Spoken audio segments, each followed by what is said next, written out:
Hi all welcome back to Kanasu cooking YouTube channel. ಎಲ್ಲರೂ ಹೇಗಿದ್ದೀರಾ? ಎಲ್ಲರೂ ಚೆನ್ನಾಗಿದ್ದೀರಾ ಅಂತ ಭಾವಿಸ್ತೀನಿ. ಬನ್ನಿ ಇವತ್ತು ಈ ಮಳೆಗಾಲಕ್ಕೆ ರುಚಿ ರುಚಿಯಾಗಿ ಬಿಸಿ ಬಿಸಿಯಾದ ಉದ್ದಿನ ವಡೆನ ಈಸಿಯಾಗಿ ಹೇಗೆ ಮಾಡೋದು ಅಂತ ನೋಡೋಣ. ನಾನು ಹೇಳೋವಂಥ ಟ್ರಿಕ್ಸ್ಗಳನ್ನ ಫಾಲೋ ಮಾಡಿದ್ರೆ ನೀವು ಪರ್ಫೆಕ್ಟಾಗಿ ಹೋಟೆಲ್ ರೀತಿಯಲ್ಲಿ ಈಸಿಯಾಗಿ ಉದ್ದಿನ ವಡೆನ ಹೇಗೆ ಮಾಡೋದು ಅಂತ ನೋಡ್ಬೋದು. ತುಂಬ ಅಂದರೆ ತುಂಬ ರುಚಿಯಾಗಿರುತ್ತೆ ಈ ಉದ್ದಿನ ವಡೆ. ಹಾಗಾದರೆ ಹೇಗೆ ಮಾಡೋದು ಅಂತ ನೋಡೋಣ ಬನ್ನಿ.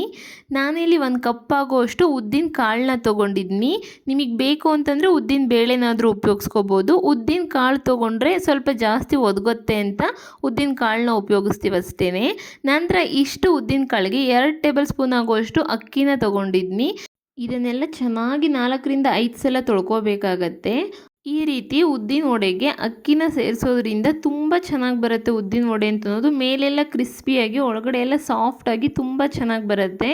ಕೆಲವೊಬ್ಬರು ಅಕ್ಕಿ ಬದಲಿಗೆ ಅಕ್ಕಿ ಹಿಟ್ಟನ್ನ ಉಪಯೋಗಿಸ್ತಾರೆ. ಬಟ್ ಅಕ್ಕಿನೇ ಹಾಕೋದ್ರಿಂದ ತುಂಬ ಚೆನ್ನಾಗಿ ಬರುತ್ತೆ. ಅಕ್ಕಿ ಹಿಟ್ಟು ಹಾಕಿದ್ರೆ ಗಂಟುಕಟ್ಟಾಗೋವಂಥ ಚಾನ್ಸಸ್ ಜಾಸ್ತಿ ಇರುತ್ತೆ. ಅದಕ್ಕೋಸ್ಕರ ಆದಷ್ಟು ಅಕ್ಕಿನೇ ಬಳಸಿ.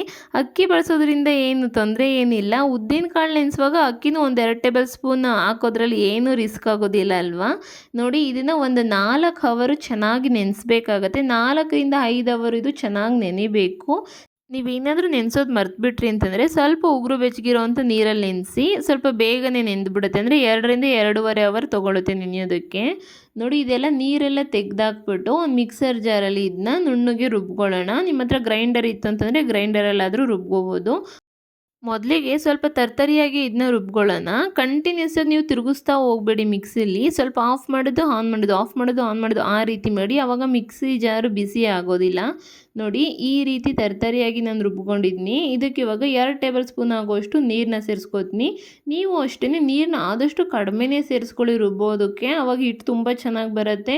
ನಾವು ವಡೆ ಹಾಕೋದಕ್ಕೂ ತುಂಬ ಈಸಿಯಾಗುತ್ತೆ. ನೋಡಿ, ನಾನು ಯಾವ ಹದಕ್ಕೆ ಹಿಟ್ಟನ್ನ ರುಬ್ಕೊಂಡಿದ್ದೀನಿ ಅಂತ. ನಿಮ್ಗೆ ಏನಾದ್ರು 2 ಟೇಬಲ್ ಸ್ಪೂನ್ ಅಷ್ಟು ನೀರು ಸಾಕಾಗಿಲ್ಲ ಅಂತಂದರೆ ಇನ್ನು 1 ಟೇಬಲ್ ಸ್ಪೂನ್ ಅಷ್ಟು ಅದಕ್ಕೆ ನೀರನ್ನ ಸೇರಿಸ್ಕೋಬೋದು. ನೋಡಿ, ಈ ಹದಕ್ಕೆ ಇಟ್ಟಿದ್ರೆ ಪರ್ಫೆಕ್ಟಾಗಿರುತ್ತೆ. ಆದಷ್ಟು ಇದನ್ನ ನುಣ್ಣಗೆ ರುಬ್ಕೊಳ್ಳಿ. ಉಳಿದಿರೋ ಅಂಥ ಉದ್ದಿನ ಕಾಳನ್ನು ಇದೇ ರೀತಿ ನಾನು ನುಣ್ಣಗೆ ಒಂದು 2ರಿಂದ 3 ಟೇಬಲ್ ಸ್ಪೂನ್ ಆಗುವಷ್ಟು ನೀರನ್ನ ಸೇರಿಸ್ಕೊಂಡು ರುಬ್ಬೋತೀನಿ. ಇದನ್ನ ಒಂದು ಬೌಲ್ಗೆ ಟ್ರಾನ್ಸ್ಫರ್ ಮಾಡ್ಕೊಳ್ಳೋಣ. ಸ್ವಲ್ಪ ಸ್ವಲ್ಪನೇ ಉದ್ದಿನ ಕಾಳನ್ನ ಸೇರಿಸ್ಕೊಂಡು ರುಬ್ಕೊಳ್ಳಿ. ಜಾಸ್ತಿ ಸೇರ್ಸೋಕ್ಕೋದ್ರೆ ನಾವು ನೀರು ಸೇರಿಸೋದಿಲ್ಲ ಅಲ್ವಾ, ಅದಕ್ಕೆ ಕಷ್ಟ ಆಗುತ್ತೆ ರುಬ್ಬೋದಕ್ಕೆ. ಆನಂತರ ನೋಡಿ, ನಾನು ಸ್ವಲ್ಪ ಕಾಯಿನ ಈ ರೀತಿ ಸಣ್ಣ ಸಣ್ಣದಾಗಿ ಕಟ್ ಮಾಡ್ಕೊಂಡು ಸೇರಿಸ್ಕೊಂಡಿದ್ದೀನಿ. ಕಾಯಿ ಸೇರಿಸೋದ್ರಿಂದ ತುಂಬ ರುಚಿಯಾಗಿರುತ್ತೆ. ಬಾಯಿಗೆ ಸಿಗ್ತಾ ಇದ್ರೆ ತುಂಬ ಚೆನ್ನಾಗಿರುತ್ತೆ. ನಂತರ ಒಂದು ಅರ್ಧ ಟೇಬಲ್ ಸ್ಪೂನ್ ಅಷ್ಟು ಮೆಣಸನ್ನ ಸ್ವಲ್ಪ 1-2 ಏಟನ್ನ ಹಾಕಿ ಸೇರಿಸ್ಕೊಂಡಿದ್ದೀನಿ. ನಂತರ ಕರಿಬೇವಿನ ಸೊಪ್ಪನ್ನು ಅಷ್ಟೇ ಸಣ್ಣ ಸಣ್ಣದಾಗಿ ಕಟ್ ಮಾಡ್ಕೊಂಡು ಸೇರಿಸ್ಕೊತಾ ಇದ್ದೀನಿ. ಒಂದು 4 ಹಸಿಮೆಣ್ಸಿನ್ಕಾಯಿನ ಸಣ್ಣದಾಗಿ ಕಟ್ ಮಾಡ್ಕೊಂಡು ಸೇರಿಸ್ಕೊತಾ ಇದ್ದೀನಿ.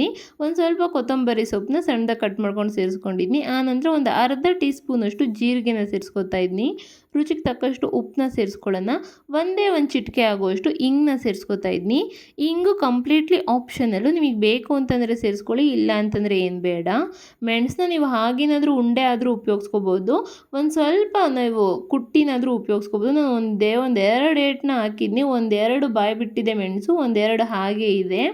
ಇದನ್ನೆಲ್ಲ ಇವಾಗ ಕೈಯಲ್ಲೇ ಚೆನ್ನಾಗಿ ಕಲಿಸ್ಕೊಳ್ಳೋಣ. ಆ ಉಪ್ಪು ಎಲ್ಲ ನೀಟಾಗಿ ಸ್ಪ್ರೆಡ್ ಆಗಬೇಕು. ಅದಕ್ಕೋಸ್ಕರ ನೀಟಾಗಿ ಕೈಯಲ್ಲೇ ಕಲಿಸ್ಕೊಳ್ಳಿ. ನಾನು ತೊಗೊಂಡಿರೋಂಥ ಉದ್ದಿನ ಕಾಳಿಂದ ಒಂದು 20ರಿಂದ 22 ಉದ್ದಿನ ವಡೆ ನೀಟಾಗಿ ಆಗತ್ತೆ. ನಿಮ್ಗೆ ಇನ್ನು ಸ್ವಲ್ಪ ಉದ್ದಿನ ವಡೆ ಜಾಸ್ತಿ ಬೇಕು ಅಂತಂದರೆ ಒಂದು ಅರ್ಧ kgನ ಉಪಯೋಗಿಸ್ಕೊಳ್ಳಿ. ನಾನು ತೊಗೊಂಡಿರೋಂಥ ಐಟಮಲ್ಲಿ ಅರ್ಧ kg ಉದ್ದಿನ ಕಾಳನ್ನು ಆರಾಮಾಗಿ ಮಾಡ್ಬೋದು. ನೋಡಿ, ಇದೆಲ್ಲ ನೀಟಾಗಿ ಕಲಿಸ್ಕೊಂಡಿದ್ದಾಯಿತು. ಒಂದು 2 ನಿಮಿಷ ನೆನೆದ್ರೆ ಸಾಕು. ಇದೇನು ಜಾಸ್ತಿ ಹೊತ್ತು ನೆನಿಬೇಕು ಅಂತೇನಿಲ್ಲ. 1ರಿಂದ 2 ನಿಮಿಷ ನೆನೆಸಿಡಿ ಸಾಕು. ಎಣ್ಣೆ ಅಲ್ಲಿ ಕಾಯೋಕ್ಕಿಟ್ರೆ ಆ ಎಣ್ಣೆ ಕಾಯೋ ಅಷ್ಟರಲ್ಲಿ ಚೆನ್ನಾಗಿ ಉಪ್ಪು ಅಂತ ಅದೆಲ್ಲ ನೀಟಾಗಿ ಕರಗಿರುತ್ತೆ. ನೋಡಿ, ಯಾವ ರೀತಿ ಉದ್ದಿನ ವಡೆನ ಹಾಕೋದು ಅಂತ ತೋರಿಸ್ತಾ ಇದ್ದೀನಿ. ಒಂದು ಬೌಲಲ್ಲಿ ನೀರು ಇಟ್ಕೊಳ್ಳಿ. ನೀರಲ್ಲಿ ನೀಟಾಗೆಲ್ಲ ಕೈನೆಲ್ಲ ನೀಟಾಗಿ ತೇವ ಮಾಡಿಕೊಂಡು, ನಾನು ತೋರಿಸ್ತಾ ಇದ್ದೀನಲ್ವ ಕೈನ ಹೀಗೆ ಮಾಡಿಕೊಂಡು ಉದ್ದಿನ ಹಿಟ್ಟನ್ನ ನೀಟಾಗಿ ತೊಗೊಂಡ್ರೆ ಈ ರೀತಿ ರೌಂಡಾಗಿ ಬರುತ್ತೆ. ಆನಂತರ ಹೆಬ್ಬೆಟ್ಟಿಂದ ಮತ್ತೆ ನೀರನ್ನ ಹೆಚ್ಕೊಂಡು ಮಧ್ಯದಲ್ಲಿ ಈ ರೀತಿ ಹೋಲ್ ಮಾಡಿಬಿಟ್ರೆ ಈಸಿ ಅಂದರೆ ಈಸಿಯಾಗಿ ಉದ್ದಿನ ವಡೆ ನೀಟಾಗಿ ಬಂದುಬಿಡುತ್ತೆ. ನೋಡಿ, ನಾನು ತೋರಿಸ್ತಾ ಇದ್ದೀನಲ್ಲ ಆ ರೀತಿ. ಮತ್ತು ಎಣ್ಣೆ ಕಾದ ನಂತರ ನಿಧಾನವಾಗಿ ಇದನ್ನು ಬಿಡ್ತಾ ಹೋದರೆ ಉದ್ದಿನ ವಡೆ ರೆಡಿನೇ ಆಗೋಗ್ಬಿಡುತ್ತೆ. ಎಷ್ಟು ಈಸಿಯಾಗಿ ಮಾಡ್ಕೋಬೋದು ನೋಡಿ. ಈ ರೀತಿ ನೀಟಾಗಿ ಹೋಲ್ ಮಾಡ್ಕೊಂಡು ಬಿಡ್ತಾ ಹೋದರೆ ಒಂದು 2 ಸಲ ನೀವು ಪ್ರಾಕ್ಟೀಸ್ ಮಾಡಿಬಿಟ್ರೆ ಈಸಿಯಾಗಿ ಉದ್ದಿನ ವಡೆನ ಬಿಟ್ಕೊಂಡ್ಬಿಡ್ಬೋದು. ಪ್ರತಿ ಸಲ ನೀವು ಉದ್ದಿನ ವಡೆ ಹಾಕಿದಾಗ್ಲೂ ಕೈ ತೇವ ಮಾಡ್ಕೊಳ್ಳಿ. ಮತ್ತು ನಾನು ತೋರಿಸ್ದೆ ಅಲ್ವಾ ಆ ರೀತಿ ಕೈಯಲ್ಲಿ ಉದ್ದಿನ ಹಿಟ್ಟನ್ನ ತೊಗೊಂಡು ನೀಟಾಗಿ ಮತ್ತೆ ಹೆಬ್ಬೆರಳಿಂದ ತೇವ ಮಾಡಿಕೊಂಡು ಮಧ್ಯದಲ್ಲಿ ನೀಟಾಗಿ ಹೋಲ್ ಮಾಡ್ಕೊಂಬಿಟ್ರೆ ಈಸಿಯಾಗಿ ನಾವು ಉದ್ದಿನ ವಡೆನ ರೆಡಿ ಮಾಡ್ಕೊಂಬಿಡ್ಬೋದು ನೋಡಿ. ಬೇಕಿದ್ರೆ ಇನ್ನೊಂದು ಸಲ ತೋರಿಸ್ತೀನಿ ನೋಡಿ ಯಾವ ರೀತಿ ಉದ್ದಿನ ಹಿಟ್ಟನ್ನ ತೊಗೊಳ್ಳೋದು ಅಂತ. ಈ ರೀತಿ ನಾವು ಕೈನ ಈ ರೀತಿ ಮಾಡಿಕೊಂಡು ನೀಟಾಗಿ ಎತ್ಕೊಂಡ್ಬಿಟ್ರೆ ಈ ರೀತಿ ಉಂಡೆಯಾಗಿ ಉದ್ದಿನ ಹಿಟ್ಟು ಬಂದುಬಿಡುತ್ತೆ. ಮತ್ತು ಬೆರಳನ್ನ ತೇವ ಮಾಡ್ಕೊಂಡು ಈ ರೀತಿ ಮಧ್ಯದಲ್ಲಿ ಹೋಲ್ ಮಾಡ್ಕೊಂಡ್ಬಿಟ್ರೆ ಈಸಿಯಾಗಿ ನಮಗೆ ವಡೆ ಶೇಪ್ ಬಂದುಬಿಡುತ್ತೆ. ನಿಧಾನವಾಗಿ ಎಣ್ಣೆಲಿ ಬಿಟ್ಕೊಳ್ಳಿ, ಕೈಗೆಲ್ಲ ಸಿಡಿದ್ಬಿಡುತ್ತೆ. ಹುಷಾರಾಗಿ ನಿಧಾನವಾಗಿ ಬಿಟ್ಕೊಳ್ಳಿ. ಈ ಉದ್ದಿನ ವಡೆನ ಎಳೆ ಊರಿನಲ್ಲೇ ಬೇಯಿಸ್ಬೇಕಾಗುತ್ತೆ, ಅಂದರೆ ಒಂದು ಮೀಡಿಯಮ್ ಫ್ಲೇಮಲ್ಲೇ ಇದನ್ನ ಬೇಯಿಸ್ಬೇಕಾಗತ್ತೆ. ಹಾಕಿದ ತಕ್ಷಣ ಇದನ್ನ ತಿರುಗಿಸ್ತಾ ಹೋಗಬಾರ್ದು. 1 ನಿಮಿಷ ಅಥವಾ 1.5 ನಿಮಿಷ ಅದನ್ನ ಹಾಗೆ ಬೇಯಲಿಕ್ಕೆ ಬಿಡಬೇಕು. ಆ ನಂತರ ನಾವು ಅದನ್ನ ತಿರುಗಿಸ್ತಾ ಹೋಗಬೇಕು. ನೋಡಿ, ತುಂಬ ಜಾಸ್ತಿನೂ ವಡೆ ಹಾಕ್ಕೊಳ್ಳೋಕೆ ಹೋಗಬೇಡಿ, ಒಂದು 5 ಹಾಕ್ಕೊಳ್ಳಿ ಸಾಕು. ನಾನು ಇನ್ನೊಂದು ಜಾಸ್ತಿನೇ ಹಾಕ್ಬಿಟ್ಟಿದ್ದೀನಿ, ಅದಕ್ಕೋಸ್ಕರ ಒಂದೊಂದಕ್ಕೊಂದೊಂದು ಅಂಟ್ಕೊಬಿಟ್ಟಿದೆ.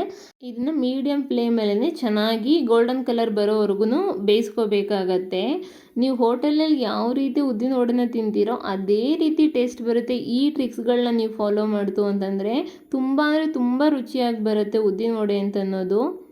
ಉದ್ದಿನ ವಡೆ ಮಾಡೋದೇನು ರಿಸ್ಕೇ ಇಲ್ಲ ಮತ್ತು ಸಮಯನೂ ಜಾಸ್ತಿ ತೊಗೊಳ್ಳೋದಿಲ್ಲ. ಒಂದು 10 ನಿಮಿಷದಲ್ಲಿ ಈ ಉದ್ದಿನ ವಡೆನ ರೆಡಿ ಮಾಡ್ಕೊಂಬಿಡ್ಬೋದು. ಕಡಿಮೆ ಪದಾರ್ಥಗಳಲ್ಲಿ ಈ ಉದ್ದಿನ ವಡೆನ ರೆಡಿ ಮಾಡ್ಕೊಂಬಿಡ್ಬೋದು. ನೋಡಿ, ಈಗ ಚೆನ್ನಾಗಿ ಗೋಲ್ಡನ್ ಕಲರ್ ಬಂದಿದೆ ಉದ್ದಿನ ವಡೆ. ಈ ರೀತಿ ಕಲರ್ ಬಂತು ಅಂತಂದರೆ ಸಾಕು, ಪರ್ಫೆಕ್ಟಾಗಿ ಉದ್ದಿನ ವಡೆ ಅಂತ ಅನ್ನೋದು ರೆಡಿ ಆಗಿದೆ. ಇದನ್ನ ಒಂದು ಪ್ಲೇಟಿಗೆ ಸರ್ವ್ ಮಾಡ್ಕೋತೀನಿ ನಾನು. ಸಂಜೆ ಟೈಮಲ್ಲಿ ಟೀ ಜೊತೆ ಈ ರೀತಿ ಉದ್ದಿನ ವಡೆ ಮಾಡ್ಕೊಂಡು ತಿಂತಾಯಿದ್ರೆ ತುಂಬ ರುಚಿಯಾಗಿರುತ್ತೆ. ಈಗಂತೂ ಮಳೆಗಾಲ, ರುಚಿ ರುಚಿಯಾಗಿ ಖಾರವಾಗಿ ಏನಾದರೂ ಬೇಕು ಅನಿಸ್ತಾ ಇರುತ್ತೆ. ಆ ಟೈಮಲ್ಲಿ ಕಡಿಮೆ ಸಮಯದಲ್ಲಿ ಈ ರೀತಿ ಉದ್ದಿನ ವಡೆನ ಮಾಡ್ಕೊಂಡ್ಬಿಡ್ಬೋದು. ನೋಡಿ ಎಷ್ಟು ಚೆನ್ನಾಗಿ ಉದ್ದಿನ ವಡೆ ಅಂತ ಅನ್ನೋದು ರೆಡಿಯಾಗಿದೆ, ಎಷ್ಟು ಚೆನ್ನಾಗಿ ಆ ಶೇಪ್ ಅಂತ ಅನ್ನೋದು ಬಂದಿದೆ. ಉಳಿದಿರೋ ಅಂಥ ಉದ್ದಿನ ಹಿಟ್ಟಲ್ಲೂ ಇದೇ ರೀತಿ ಉದ್ದಿನ ವಡೆನ ನಾನು ರೆಡಿ ಮಾಡ್ಕೊತೀನಿ. ಈ ಉದ್ದಿನ ವಡೆನ ತೆಂಗಿನಕಾಯಿ ಚಟ್ನಿ ಜೊತೆ ತಿಂದರೆ ತುಂಬ ಅಂದರೆ ತುಂಬ ರುಚಿಯಾಗಿರುತ್ತೆ. ನಿಮ್ಗೇನಾದರೂ ತೆಂಗಿನಕಾಯಿ ಚಟ್ನಿ ರೆಸಿಪಿ ಬೇಕು ಅಂತಂದರೆ ನಾನು ಲಾಸ್ಟಲ್ಲಿ ಹಾಕಿರ್ತೀನಿ, ಒಂದ್ಸಲ ಚೆಕ್ ಮಾಡಿ. ನೋಡಿದ್ರಲ್ವ ಎಷ್ಟು ಸಿಂಪಲ್ಲಾಗಿ ನಾವು ಉದ್ದಿನ ವಡೆನ ಮಾಡ್ಬೋದು ಅಂತ. ಹಾಗಾದರೆ ಈ ರೆಸಿಪಿ ನಿಮ್ಗೆ ಇಷ್ಟ ಆಗಿದರೆ ಪ್ಲೀಸ್ ಲೈಕ್ ಮಾಡಿ, ಶೇರ್ ಮಾಡಿ. ಮತ್ತಷ್ಟು ಈಸಿ ರೆಸಿಪಿಗಾಗಿ ಕನಸು ಕುಕಿಂಗ್ ಯೂಟ್ಯೂಬ್ ಚಾನಲ್ಗೆ ಸಬ್ಸ್ಕ್ರೈಬ್ ಮಾಡಿ. Thank you for watching. Thank you all.